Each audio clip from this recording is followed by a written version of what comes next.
Welcome to SEI's How-To session. In this session, we will be reviewing how to change a battery in a DMP wireless garage tilt sensor.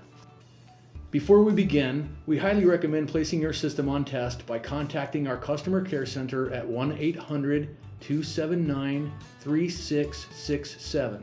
Awesome. I'll get you in there. Have a great weekend. Thanks. You too. Bye.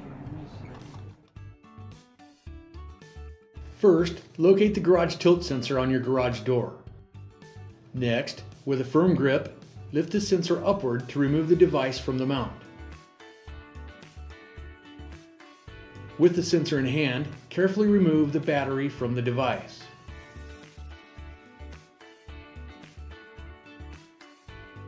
For this device, we are using a CR2032 type battery.